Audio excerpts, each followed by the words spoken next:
আপনারা দেখছেন কলকাতা টিভি, আপনাদের সঙ্গে রয়েছি আমি অঙ্কুর। গত 13ই অগস্ট মুলতবি হয়ে গিয়েছিল লোকসভা এবং রাজ্যসভার অধিবেশন। সংসদের বাদল অধিবেশনের মুলতবি ঘোষণা হয়ে গেলেও আনুষ্ঠানিকভাবে সমাপ্তি ঘোষণা করার যে বিষয়টি, সেটা 10 দিন কেটে যাওয়ার পরেও এখনো হয়নি। কি কারণে হয়নি?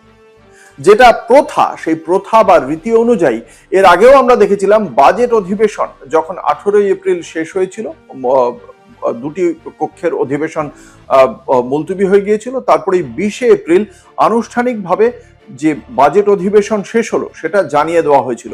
কিন্তু এবার বাদল অধিবেশনের দুই কক্ষের অধিবেশন মুলতবি ঘোষণা করা হলেও আনুষ্ঠানিকভাবে বাদল অধিবেশন যে সমাপ্ত হয়েছে সে কথা ঘোষণা করা হয়নি।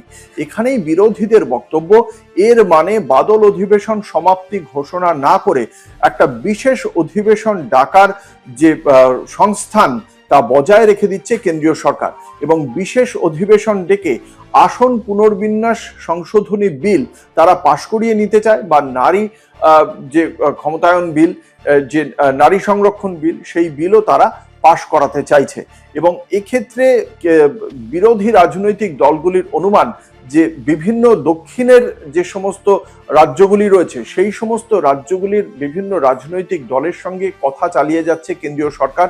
ইতিমধ্যেই তামিলনাড়ুর মুখ্যমন্ত্রী বিজয়ের সঙ্গে কথা বলেছেন কেন্দ্রের বিজেপি সরকারের সর্বোচ্চ নেতৃত্ব, এবং সেখানে কথা বলার মাধ্যমে তাদের পক্ষ থেকে আশা প্রকাশ করা হয়েছে বলেই সূত্রের মাধ্যমে খবর যে বিজয়ের পক্ষ থেকে এই যে আসন পুনর্বিন্যাস যে সংশোধনী বিল, তাতে বিজয় শেষ পর্যন্ত তিনি সম্মতি জানাতে পারেন। অন্যদিকে ডিএমকের পক্ষ থেকেও সম্মতি মেলার একটা খবর মিলছে সূত্র মারফত।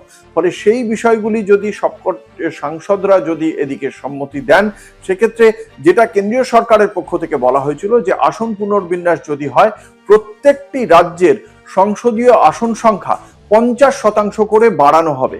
আর সেই শর্তে যদি দক্ষিণের রাজ্যগুলিও রাজি হয়ে যায়, তাহলে সেই আসন পুনর্বিন্যাস সংশোধনী বিল পাশ করানো বিজেপির পক্ষে, কেন্দ্রীয় সরকারের পক্ষে অনেকটা সহজ হয়ে যাবে।